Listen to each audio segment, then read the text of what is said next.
আসসালামু আলাইকুম। আমি কৃষিবিদ মোহাম্মদ আব্দুর রউফ, রউফ এন্ড এগ্রোতে আপনাদের সকলকে স্বাগতম। আমরা সবাই গরমে অতিষ্ঠ। বর্তমানে হিট ওয়েভ চলতেছে।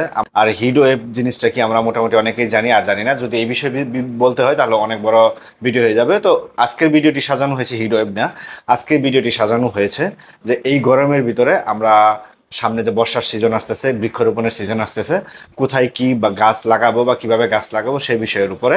তো আশা করি ভিডিওটি না টেনে সম্পূর্ণ ভিডিওটি দেখবেন। আর প্রথমে বললাম হিট ওয়েভ। আপনি যদি গুগল ম্যাপে হিট ওয়েভের এশিয়ার ম্যাপটা দেখেন তাহলে দেখতে পারবেন বাংলাদেশ ছোট্ট একটা দেশ, কিন্তু লাল। আরবের যে কান্ট্রিগুলো আছে, মিশর, সৌদি আরব, আবুধাবি বা আরও অন্যান্য যে দেশ আছে, তাদের গরমের তুলনায় আমাদের গরমটা বেশি। মানে তাদের টেম্পারেচার তাদের কাছাকাছি আমাদের প্রায় চলে গেছে, কিন্তু ফিলিং যেটা তাদের চাইতেও আমাদের বেশি। আমাদের গা পুড়ে যাচ্ছে।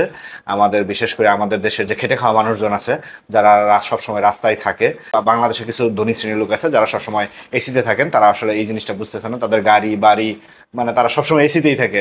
ঘুম থেকে উঠতেছে এসি থেকে, গাড়িতে উঠতেছে এসি, রাস্তায় যতটুকু চলতেছে এসি, আবার অফিস করতেছে এসি, আবার বাড়িতে ব্যাক করে এসি। কিন্তু যারা রাস্তায় থেকে খেটে খাওয়া লোক আছে, তাদের অবস্থা খুবই খারাপ এই গরমে।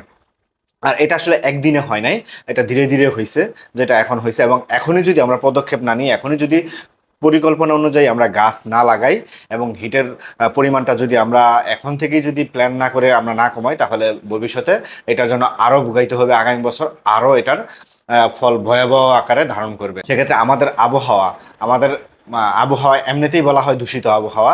বিশ্বের সবচাইতে ফ্রেশ ওয়েদার, মানে ফ্রেশ আবহাওয়া বলা হয় ফিনল্যান্ড, নিউজিল্যান্ডের।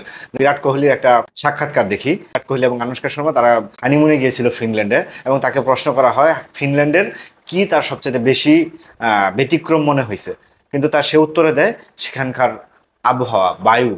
মানে তার কাছে মোটামুটি বলা যায় বাংলাদেশ বা ইন্ডিয়ার আবহাওয়া বা বায়ু সব সিমিলার, একই রকম। তাদের আমাদের দূষণ আর তাদের দূষণ মোটামুটি বলা যায় একই রকম। কিন্তু তার কাছে মনে হয়েছে যে ফিনল্যান্ডের যে আবহাওয়া বা বায়ুটা আছে, সেটা তার কাছে মধুর মতো মনে হয়েছে। ডিফারেন্স করতে পারছে যে আমাদের আবহাওয়া এবং ওইখানকার আবহাওয়া, মানে বায়ু, ওইখানকার বায়ুতে তার কাছে মধুর মতো মনে হয়েছে যে এখানকার বায়ুটা হচ্ছে তার কাছে অন্যরকম লাগছে। সেটা সে তার সাক্ষাৎকারে প্রকাশ করে। সেক্ষেত্রে তাদের নিয়মটা কি? তাদের নিয়ম হচ্ছে কি, প্রচুর পরিমাণে গাছ। তাদের গভর্নমেন্ট, আমাদেরও কিন্তু গভর্নমেন্টের রুলস আছে, একটা গাছ কাটলে 3টা বা 5টা গাছ লাগাইতে হবে। তাদেরটা হচ্ছে কাটা মানে তাকে মাস্ট বি গাছ লাগাইতে হবে, 5টা গাছ তাকে মাস্ট বি লাগাইতে হবে। তাদের রুলস। সেটা রাস্তার পাশের হোক, আমার নিজের বাড়ির হোক বা বাড়ির আঙিনার হোক, যেখানেরই একটা গাছ কাটুক না কেন, তাকে মাস্ট বি 5টা গাছ লাগাইতে হবে। এবং শুধু লাগাইলেই শেষ না, সেই গাছগুলো যত্ন করে আবার বড় করে তুলতে হবে। এটা হচ্ছে তাদের রুলস। ফিনল্যান্ড, নিউজিল্যান্ড বা অন্যান্য যে ইউরোপিয়ান কান্ট্রিগুলো আছে বা উন্নত দেশগুলোর রুলস মানে রুলস, তারা কিন্তু সেগুলো ফলো করে।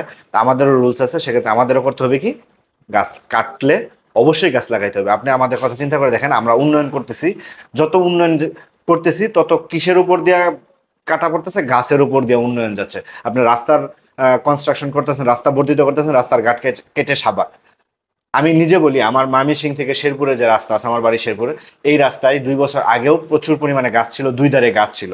কিন্তু রাস্তা এখন 4 লেন হয়েছে, রাস্তা একদম ঝকঝকা তকতকা। আমার 1.5 ঘন্টার জায়গায় আমি 1 ঘন্টায় বাড়িতে পৌঁছাইতে পারতেছি, কিন্তু কোনো গাছ নাই। রাস্তার 2 ধারে একটা গাছ নাই। এরকম প্রায় রাস্তায় যত উন্নয়ন হচ্ছে তত গাছের উপর দিয়ে যাচ্ছে। ধনী শ্রেণীর লোকেরা কি করতেছে? এসি কিনতেছে, গরম থেকে বাঁচার জন্য এসি কিনতেছে। আবার এই এসি চালানোর জন্য কি করতে হচ্ছে? আমাদের ইলেকট্রিসিটি উৎপাদন করতে হচ্ছে গভর্নমেন্টকে। আর এই ইলেকট্রিসিটি উৎপাদন করার জন্য কি করতেছে? পাওয়ার প্ল্যান্ট স্থাপন করতে হচ্ছে। আর পাওয়ার প্ল্যান্টটা কোথায় স্থাপন হচ্ছে? গাছ কেটে, হয় পাহাড়ের জঙ্গলে, অথবা যেখানেই পাওয়ার প্ল্যান্ট স্থাপন হচ্ছে সেখানে গাছ কাটা হচ্ছে। আলটিমেটলি ক্ষতি হচ্ছে কি? গাছের। আরেকটা মজার বিষয় হচ্ছে, আমরা কি করি? আম, লিচু, এই গ্রীষ্মকালীন যে ফলগুলো আছে সবাই খুব পছন্দ করি। আম পছন্দ করে না বাংলাদেশে এরকম লোক খুঁজে পাওয়া যাবে না। আম খুবই পছন্দ করি, আম যত দেওয়া যায় তত খাচ্ছি, কিন্তু আম গাছ লাগাচ্ছি না আমরা। ফল খুব পছন্দ করতেছি, কিন্তু আমরা ফল গাছ লাগাচ্ছি না। সেক্ষেত্রে সামনে গাছ লাগানোর সিজন চলে আসছে। আর বাংলাদেশ আওয়ামী লীগের ভাতৃপ্রতিম সংগঠন বাংলাদেশ ছাত্রলীগ, তারা একটা উদ্যোগ নিয়েছে যে তারা 5 লক্ষ গাছ লাগাবে। এই উদ্যোগটাকে স্বাগত জানাই। তবে এখন যে গরম চলতেছে, আমার মনে হয় এই জিনিসটা আরেকটু পিছিয়ে এই গ্রীষ্মকালে না করে, কারণ এখন গাছ লাগালে প্রচুর যত্ন নিতে হবে। আমাদেরই যে অবস্থা, রোদে গেলে আমরা নিজেরাই 10 মিনিট টিকতে পারতেছি না। গাছগুলোর অবস্থা আসলে কতটুকু হবে? কারণ একটা নার্সারি থেকে যখন গাছ তোলা হয়, তাকে লাগানো হয়, তার আসলে অনেক পরিচর্যা করতে হয়, একটা ছোট বাচ্চার মতো একটা গাছ থাকে, তাকে খুব টেক কেয়ার করতে হয় বড় করার জন্য। তো এই অবস্থায় যারা গাছ লাগাবেন অবশ্যই গাছগুলোর জন্য যত্ন নিয়ে বড় করা হয়। আর যত্রতত্র গাছ না লাগিয়ে, যত্রতত্র যে কোনো গাছ না লাগিয়ে প্ল্যান করে, প্ল্যান মাফিক আপনার যারা যে বিভাগ, যে জেলা বা যে উপজেলা বা যে ইউনিয়নের যে ছাত্রলীগের নেতাকর্মীরা আছে, সে কৃষি অফিস বা ইউনোর সাথে কথা বলে কোথায় কি গাছ লাগাবেন। বিশেষ করে ভালো হয় আপনি কৃষি অফিসারের সাথে বা বন বিভাগে যোগাযোগ করে তাদের পরামর্শ নিয়ে কোথায় কি গাছ লাগাবেন সেটা লাগালে ভালো হয়। আমি আরও ফেসবুকে দেখলাম অনেকেই আমরা ইউক্যালিপটাস গাছ লাগাচ্ছি। এটা কিন্তু আসলে নিষিদ্ধ, এই গাছটা ভুলেও লাগাবেন না, ইউক্যালিপটাস গাছটা ভুলেও লাগাবেন না, কারণ এই গাছটা বলা হয়ে থাকে অক্সিজেন গ্রহণ করে, কার্বন ডাইঅক্সাইড ত্যাগ করে। এবং এই গাছের গোড়ায় আসলে অন্য কোনো গাছ মানে জন্মায় না, বড় হয় না। এবং ওই গাছের গোড়ায় যদি আপনি দাঁড়ান নিজেই আরো গরম ফিল করবেন এবং আপনার অক্সিজেনের স্বল্পতা তৈরি হবে, আপনার শরীরে অস্থিরতা আসবে।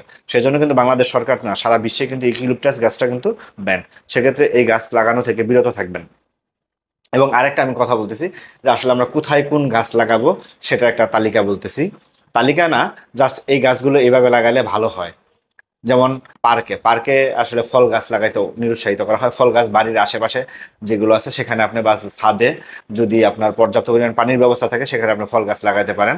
এবং রাস্তার দুই ধারে বনজ গাছগুলো লাগাবেন, বিশেষ করে নিম, রেইন ট্রি, কদম লাগাতে পারেন, কৃষ্ণচূড়া, রাধাচূড়া, সোনালু, এই গাছগুলো আপনারা লাগাতে পারেন।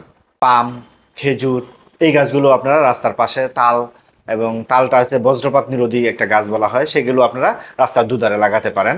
এবং ডিভাইডারের ভিতরে আপনারা সৌন্দর্য বর্ধনের জন্য যে গাছগুলো আছে সেগুলো লাগাতে পারেন। এর ভিতরে আপনার দেবদারু আছে, শিমুল, পারুল, সোনালু, এইগুলো আপনারা লাগাতে পারেন।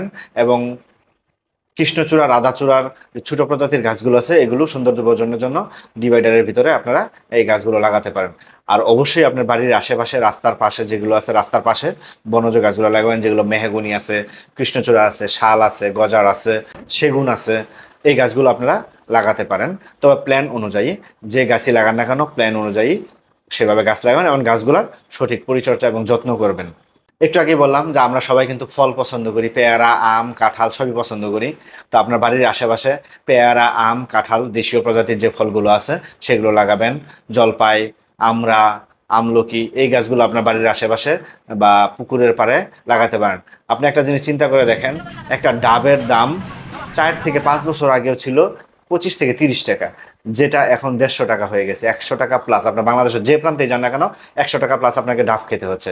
কারণ কি, আমরা ওই পরিমাণ ডাব গাছ লাগাই নাই যে পরিমাণ আমাদের চাহিদা আছে। সেক্ষেত্রে আপনার বাড়ির আশেপাশে পুকুর ধারে বা বাড়ির আশেপাশে অবশ্যই মাস্টবি নিজের প্রয়োজনে 2-1টা ডাব গাছ, নারকেল গাছ লাগাতে পারেন, যেটা আপনার জন্য খুবই ভালো হবে, দেশের জন্য উপকার আসবে, পরিবেশও রক্ষা হবে।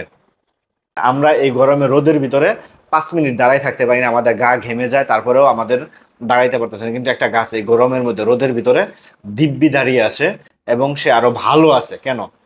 কারণ প্রসাধন প্রক্রিয়ার কারণে সে প্রচুর পরিমাণে পানি কি করতেছে, তার মূলের মাধ্যমে গ্রহণ করতেছে এবং তার পাতার মাধ্যমে আবার কি করতেছে, সেটা ছেড়ে দিচ্ছে। আর এই পাতার মাধ্যমে যে ছেড়ে দিচ্ছে এটার জন্য কিন্তু আবহাওয়া আরও ঠান্ডা থাকতেছে।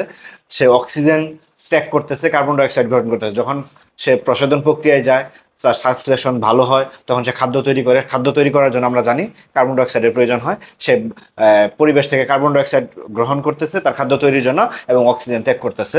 সেজন্যই আমাদের পরিবেশ ঠান্ডা থাকে। সেক্ষেত্রে আপনার কি করতে হবে, প্রচুর পরিমাণে গাছ লাগাতে হবে।